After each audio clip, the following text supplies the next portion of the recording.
Next on Currents News, the search continues for two vandals who visited the scene of Christ's birth to ruin it. They destroyed this nativity scene and then came back to do it again. I'm horrified. No, we were shocked. I'm Jessica Easthope with what parishioners are saying about the people who vandalized this Queen's church. All eyes are now on President Biden. Another set of classified documents were found near his sports car. Storm after storm slamming the Golden State. Floods, rock slides, and power outages. California Catholics are stepping up. Plus this. If you do the right thing, God will take care of you. He survived the miracle on the Hudson, one of the last people to deplane. The message he's sending now, 14 years later. I'm Christine Persichetti. This special edition of Currents News starts right now.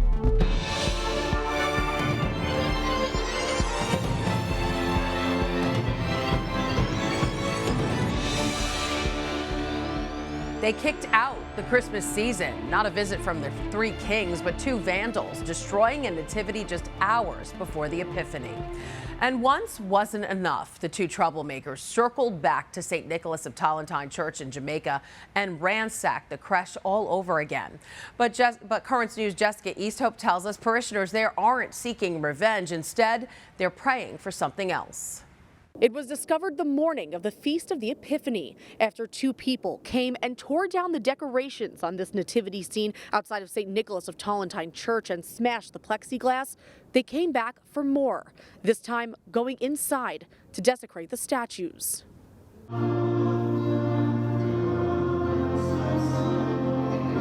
Hundreds filled the pews for Sunday Mass at St. Nicholas of Tolentine, an Epiphany celebration to present gifts to Jesus, closing out the joyful Christmas season. But just outside, how could this happen? Why did it happen? a harsh reality. I'm horrified. It's blasphemy. Parishioners walking out of Mass and past what they say is a shocking scene, a life-size nativity destroyed. It's violent, people ready to destroy what is blessed and holy. We don't know why these people are losing their faith and doing this kind of action against our church. Baby Jesus statue was like this here. Still in disbelief, Associate Pastor Father Thomas Joseph reenacted what happened. Thursday night, just before 8 p.m., the two men seen here in the church's surveillance video approach the nativity on a scooter. One tears down the lights and kicks the plexiglass door, and they ride off. But not even 2 hours later, they're back for more. They tear down the rest of the lights and go into the nativity, breaking the wooden statues of Mary and Jesus off their bases.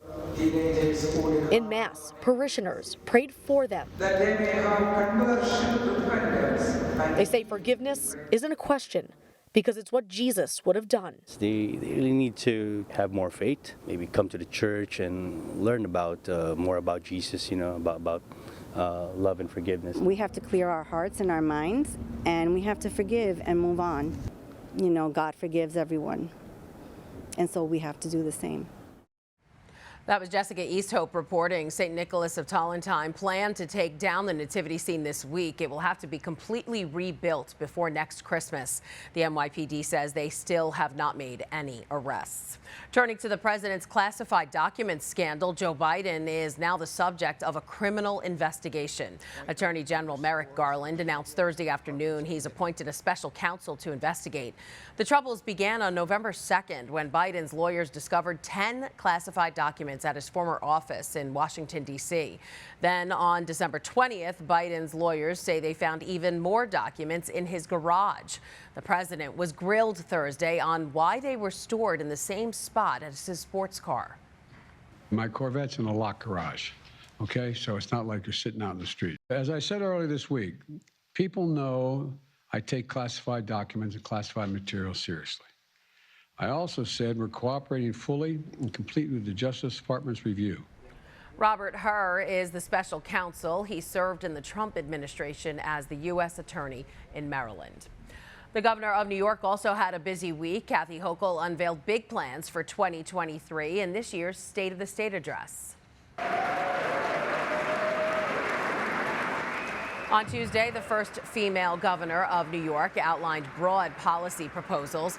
On the top of her wish list, she wants to improve public safety and make it more affordable for people to live in New York. Here's her plan. Hochul proposed automatic minimum wage increases, linking the wage to the consumer price index. That means if the index goes up 3%, so would the minimum wage paycheck. The governor once again touched on New York's bail laws, responding to concerns about crime by proposing to give judges more latitude when setting bail. The governor also detailed how she plans to achieve a previous promise she made to add 800,000 new homes over the next decade. This includes creating a New York housing compact in which every town, city, and village in the state would receive a target number of new homes to create. And finally, Governor Hochul focused on mental health, unveiling a $1 billion plan meant to drastically change the state's approach to mental health. As Governor Hochul tries to increase housing, City Mayor Eric Adams is trying to decrease the amount of homeless. A new policy from the mayor is removing homeless people from the streets and hospitalizing them. The directive is making waves across sectors of public service in New York City. The mayor said he has a moral obligation to help. But is that the most moral solution? Currents News' Jessica Easthope explores the issue through the lens of St. John's Bread and Life Food Pantry, which works with tens of thousands of homeless every year. The day gets underway at St. John's Bread and Life. It's a mixed bag, both inside and out. The people waiting online to get food from the pantry or a hot meal come from all walks of life. Nearly 300,000 of them will get food here throughout the year. Many are homeless. I believe that this place exists for people in crisis to come to. We're going to do eggs. Sister Marie Sorensen and Sister Caroline Tweedy are in charge of Bread and Life's operation. Both have experienced clients in mental crisis. If they feel someone online is a danger to themselves or others, they call 911. We try to talk the person into getting that kind of care that they need. And sometimes they refuse it, and we have to respect that. But we do try our best to support them. But soon they might not be able to refuse help. Late last year, Mayor Eric Adams announced an expansion of resources and guidance to a directive to involuntarily hospitalize homeless in crisis. I know some people may look at what we're doing saying that we are trying to do something to take away the right of people. No, we're not. It's a measure Bread and Life knows is necessary in some cases. Because we're not saying throw people in jail, lock away the key. We're saying secure them so they can get the help that they need. Bread and Life offers social services to clients, but supportive housing with life skills training and employment assistance on site is ideal because they've seen it work. If they're put back into the community, who is going to support them? We need housing. We need supportive housing. It's been a lifesaver for them. They've been able to get off the street. They've been able to get out of the shelter and live in a very safe, secure environment.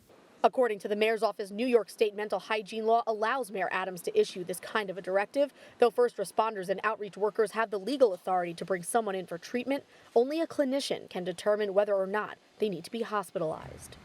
In Bedford-Stuyvesant, Jessica Easthope, Currents News. To donate or volunteer at St. John's Bread and Life, just go to their website, breadandlife.org. Catholics around the world are getting ready to say their final goodbyes to Australian Cardinal George Pell, the most senior Catholic official to be convicted, then acquitted of child sex abuse charges, passed away on Tuesday. The 81-year-old died from complications after hip surgery. The last years of Australian Cardinal George Pell's life were difficult. For 404 days, starting in 2019, Pell sat isolated in a prison cell, wrongly convicted of sexual abuse based on a single testimony against him.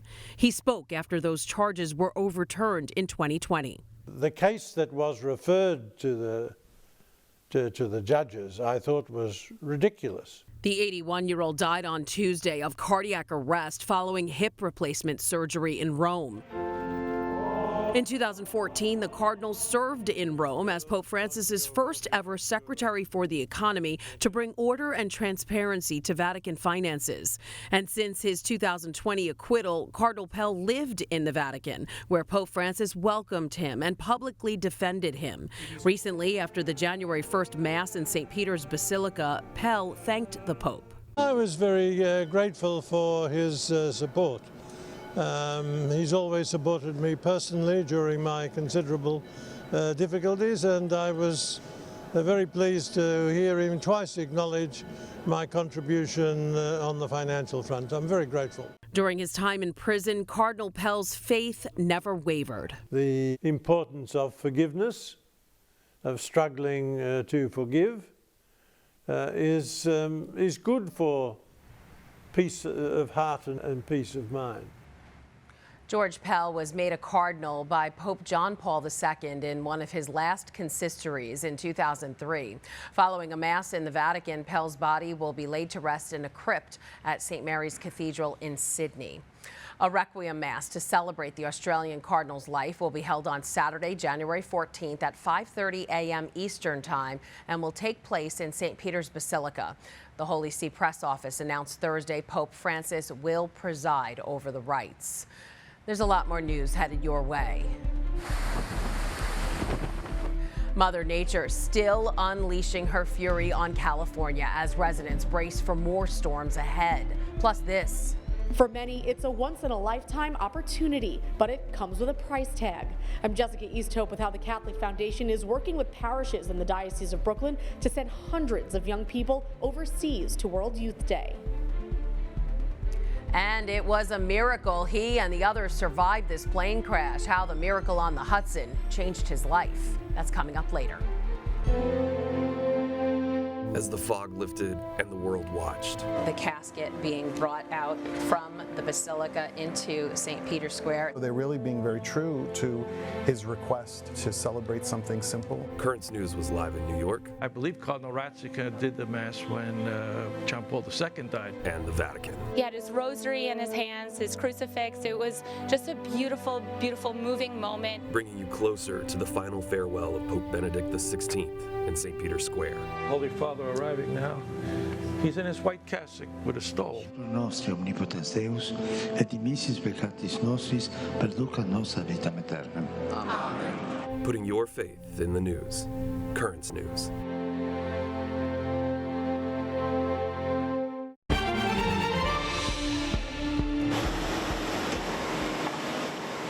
California picking up the pieces. An unrelenting series of storms has pounded the Golden State for at least 11 days.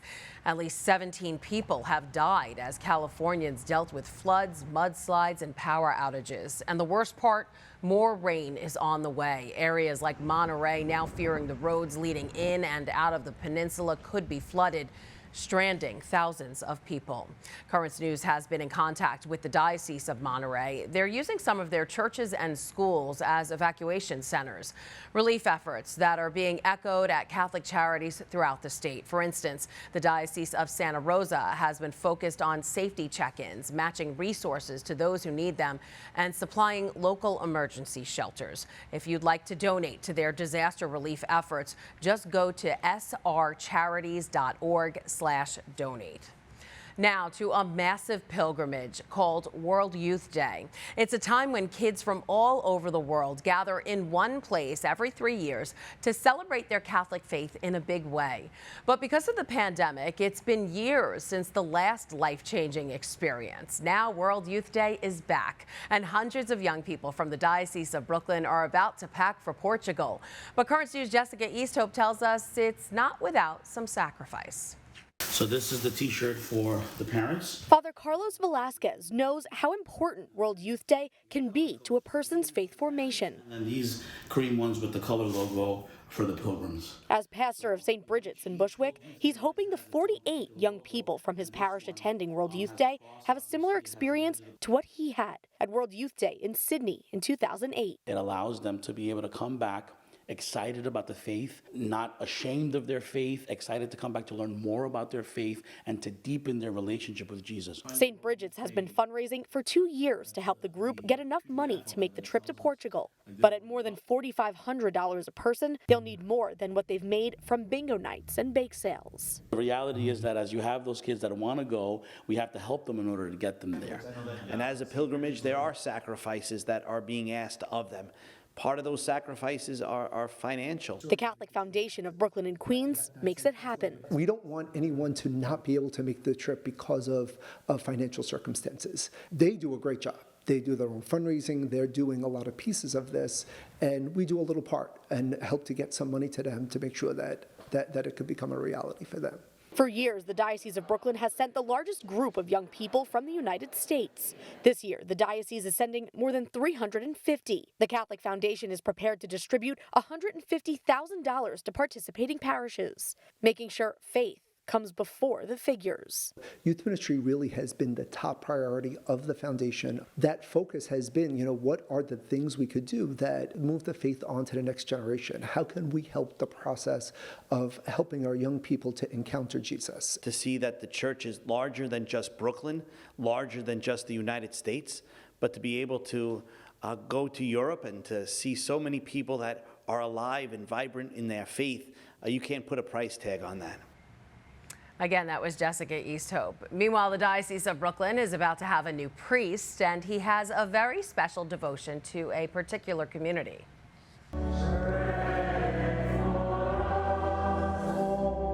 Samuel Mwiwawi is just one step away now. He was ordained a transitional deacon at St. Bernard of Clairvaux in Brooklyn. The church was packed last Saturday. Hundreds gathered for the future father, who for the last year and a half has been ministering to Catholics young and old to bring Christ into their lives. He even learned sign language so he can converse with the parish's deaf community. Bishop Robert Brennan ordained Deacon Samuel and said he hopes the deacon's devotion inspires others. Some of you might have seen this ordination and having seen Deacon Samuel as he made his preparations and gets ready now to be a priest, to think about, wow, what a life that he's choosing to enter. Through the religious life, through the priesthood, God's calling people into his service. He's calling people into service right here and now. Maybe somebody today may be inspired. Being ordained a transitional deacon means Deacon Samuel will eventually become a priest in the Diocese of Brooklyn. That ordination is scheduled to happen this June. One of the leading voices for peace in Nicaragua made a visit to the Diocese of Immigrants this week. Auxiliary Bishop Silvio Jose Baez of Managua celebrated a special mass at St. Bridget's Church in Brooklyn, both for the Feast of the Epiphany and to pray for solidarity in Nicaragua. The church there has been facing civil unrest and persecution because of the dictatorship, and Baez has been incredibly outspoken against the regime. At Pope Francis's request, the auxiliary bishop fled the country's violence in 2019. Still, he told the people in Brooklyn his heart is in his homeland. Now to a developing investigation, this one at the Vatican. After nearly 40 years, the Vatican's tribunal has reopened the case of the so-called Vatican Girl who disappeared back in 1983. Emanuela Orlandi was only 15 when she went missing after a music lesson. Vatican spokesman Matteo Bruni says the case was reopened in response to requests made by the Orlandi family. Information gathered during the official proceedings decades ago will be re-examined, including new and old leads. The cold case mystery has sparked dozens of conspiracy theories over the years, and some even involve the Holy See.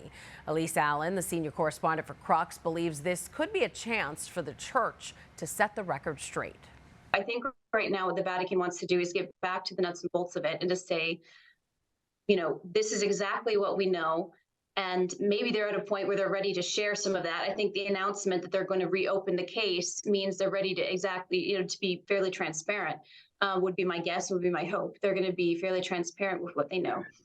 But to get back to the heart of it and hopefully start this investigation over again with the way it maybe should have been handled to begin with. Last year, Emanuela Orlandi was featured in a Netflix documentary titled The Vatican Girl. This may have increased pressure on the Vatican to reopen the case. Still to come on Currents News, we're marking 14 years since this miraculous plane crash in the Hudson River. I think he said he was going in the Hudson. Everyone on board survived. Why one of them says God put him on that plane for a reason. Do you have a story idea or want to share a tip? Email us at newstips@desalesmedia.org or call our 24-hour number, 718-517-3122. We'll be right back. Runway 1, that's good. Calculate 1529, turn right 280, you can land runway 1 at Teterboro. We can't do it. Okay, which runway would you like at Teterboro? We're going to be in the Hudson. That's the FAA's cockpit recording moments before Flight 1549 made an emergency landing in the Hudson River nearly 14 years ago. It's a day most of us will never forget, but especially those who were on that flight. All of them survived. It was the miracle on the Hudson. One of those passengers, Dave Sanderson, has just written a new book, From Turmoil to Triumph, detailing his experience and the impact it's made on his life. Dave joined me here on Tuesday to talk about what he remembers about that historic day. When I got to the aisle, something happened to change not only that day, but probably changed the direction I was going to take it. I heard my mom speak with me. My mom passed away in 1997, but there was something she would tell me when I was a child that popped into my head and was, if you do the right thing, God will take care of you. And the right thing for me was you take care of other people first. And Right. That's why instead of going out, I went back towards the back of the plane to see if anybody needed help. Well, God certainly did take care of you. You weren't even supposed to be on that flight. I know you had rescheduled to an earlier flight that day to get home to your family. I want to read a part of the book you wrote. I think God put me on that plane for a reason. It was my time to grow. He gave me the courage I needed to help others get off the plane and the strength to swim to the ferry. God's hand was on all of us that day. That is just amazing to me. Why do you think God put you on that flight? I think this is my belief. God put this situation in place for people to see there is hope. This country was going through such a tumultuous time at that time. And I think it was the busiest market at the busiest time. And I think it was one of those situations where he wanted to put something in place where he said, I'm still here. And he put me on that plane. I think he could use me as a way to be able to show people that if you do the right thing, you know, there is hope. And I truly believe I was on that plane for a reason and a purpose. So tell us about some of the lessons you may have learned that day, and what do you hope readers will take away when they read your book? Well, one of the first big lessons is, and something that my mom used to say to me, is if you can't, you must. And what happened to me is I was trying to get on the ferry, and I can't do this. I can't climb after being in the water but then I heard my mom say, if you can't, you must. And so I think it's one of the biggest lessons, because people right now especially, they're faced with so many things coming at them. They say, well, I can't get this done, I can't get this done, but if you make it a must, you can. I think that's one of the biggest lessons from that day. So I know you were a religious man before you even got on this flight, but has this whole experience kind of strengthened your faith? It's definitely been a reaffirmment of my faith. I've had so many faith experiences through this that I talk about, but I think God puts people in a place for a reason. And I believe that, you know, He's sent me all over the world, just like when He made the commandment, Jesus made the commandment, go around the world, right, to His disciples. That's what He's doing with me, and I've been very blessed to be able to share that message.